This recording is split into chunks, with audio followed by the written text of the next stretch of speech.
불안한 마음이 더 커져서 영주권만으로는 미국 이민 생활을 안심할 수 없다 이렇게 생각하는 분이 많아진 것 같아요. 피치 못할 사정으로 영주권자이면서 메디케이드 같은 정부 혜택을 받았다면 정말 시민권을 받는데 제약이 될까요?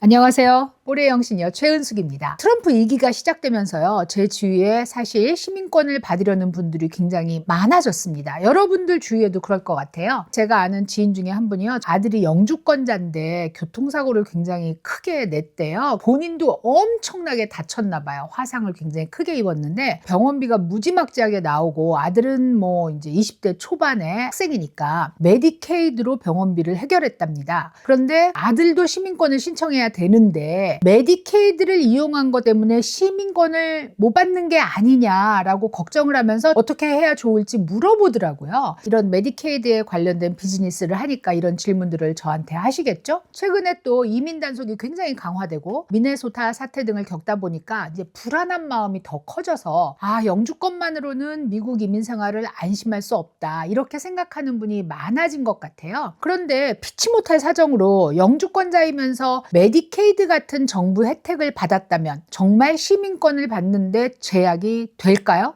오늘은 많은 분들이 걱정하시는 공적 부담, 퍼블릭 차지 규정에 대해서 한번 알아보도록 하겠습니다.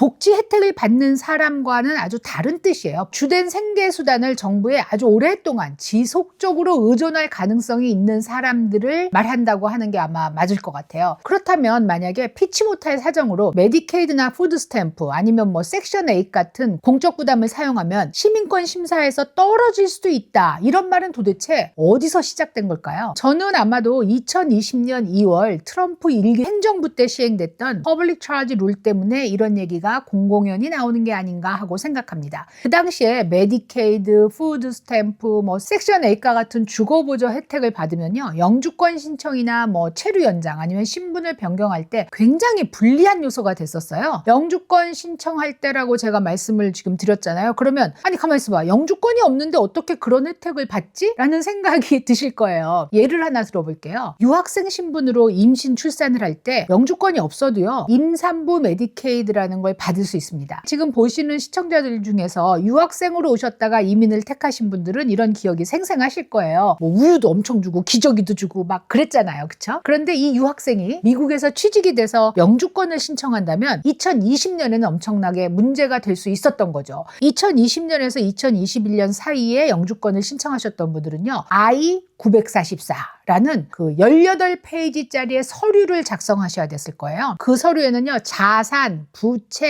신용점수 그리고 보험을 가졌다면 보험까지 본인이 정부의 도움을 받지 않고 살 수 있는 능력, 재력이 있다는 증명을 끝없이 했었어야 됐어요. 그래서 굉장히 곤란했었죠. 사실 그 당시에 영주권을 신청하셨던 분들은. 그런데 여러분 이 행정명령은요 바이든 행정부가 들어선 후에 2021년 3월에 종료됐어요. 그러니까 한 1년 정도만 유효했던 거죠. 더구나 이건 또 영주권 취득할 때만 해당됐었던 명령입니다. 시민권 신청에서는요 퍼블릭 차지 자체가 해당이 되지 않아요. 트럼프 1기 행정부 시절 퍼블릭 차지 룰이 가장 강력하게 적용됐던 2020년도에도요 시민권 신청자에게 적용됐던 적은 없었다고 합니다. 그런데 왜 우리는 문제가 됐다고 주위에서 얘기를 듣게 될까요?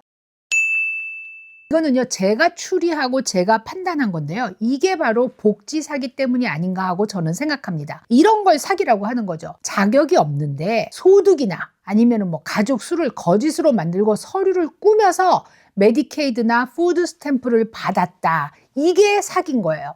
이런 얘기 어디서 많이 들어보시지 않았어요? 댓글 다시는 분들 중에도 많은 분이 주위에 이렇게 사기쳐갖고 메디케이드 받고 있다, 나쁘다, 이렇게 쓰시잖아요. 만약에 이렇게 정부에 거짓으로 진술했었다는 게 밝혀지면요, 시민권 신청이 기각될 수도 있습니다. 복지를 받은 게 문제가 되는 게 아니라요, 거짓말을 해서 서류를 꾸민 게 문제가 되는 거죠. 가끔 이런 경우도 있다고 해요. 영주권을 받을 당시에 실제로는 퍼블릭 차지에 해당이 있었는데 없었다고 허위로 서류를 작성한 거죠. 그래서 통과해서 영주권을 받았어요. 그런데 만약에 시민권 심사 중에 그게 발각이 되면 시민권 받는데 영향이 있을 수밖에 없겠죠. 사실요, 미국 정부는 메디케이드 같은 정부 혜택을 사용하는 데는 별 시비를 걸지 않습니다. 자격 조건이 충족된다면. 그런데 그 혜택을 받기 위해서 거짓말을 하거나 위조 서류를 만들었거나 그렇게 했다면 굉장히 크게 문제가 됩니다. 미네소타 사태의 출발점이 됐던 희대의 아동급식 보조금 사기 사건, 이게 바로 그런 문제였거든요. 결국 아이스까지 출동해서 온 동네가 뒤집어지고 전국이 들썩거리는 큰 사건이 됐잖아요. 조이너스 케어에 오시는 한 70~80%의 손님들은요, 메디케이드를 가지고 계세요. 그리고 시민권자와 영주권자의 비율이 한 7:3 정도 된다고 보여집니다. 그러다 보니까 현장에서 체험으로 알게 되는 일 중에 하나가 바로 제 지인이 걱정하는 그런 부분들입니다. 어르신들도요, 최근 들어서 부쩍 시민권 신청을 많이 하십니다. 그전에는요, 굳이 시민권을 받지 않겠다고 하시는 분들이 많았어요. 첫째는 연금이나 정부 보조금, 메디케이드를 받는데 영주권자라고 해서 차별이 있진 않으니까요. 그리고 두 번째는 국적을 바꾼다는 건 어쩐지 태어난 모국을 배신하는 것 같다는 생각이 드신대요. 이제 대한민국을 배신하는, 이게 약간 일제시대를 겪고 이런 분들의 마음에 그런 생각이 있는 것 같아요. 그리고 또 언젠가는 내가 돌아갈 수도 있는데 하는 생각도 또 늘 마음속에 갖고 계신 것 같습니다. 그런데 여러 가지로 정부 혜택이 축소되고요. 또 트럼프 2기 행정부가 들어서면서 아무래도 시민권을 받는 게 낫지 않겠나 하는 기조로 돌아선 거죠. 시민권을 신청하실 때 제일 겁내시는 게 아무래도 영어죠. 영어. 그쵸? 저도 그랬어요. 그런데 시민권을 신청할 때 영어 시험이 면제되고 통역을 사용할 수 있다고 하니까 어르신들이 시민권을 신청하시는 거예요. 50, 20 그리고 55, 15라는 기준이 있습니다. 50세가 넘었고 영주권을 유지한 지 20년이 지났으면 면제가 되고, 55세가 넘고 영주권을 유지한 지 15년이 지났으면 면제가 된다, 이런 거거든요. 그런데 만약에 65세가 넘었는데 20년 이상 영주권을 유지했다면요, 영어 시험도 면제고 통역을 동반해도 되고 시민권 시험 문제도 되게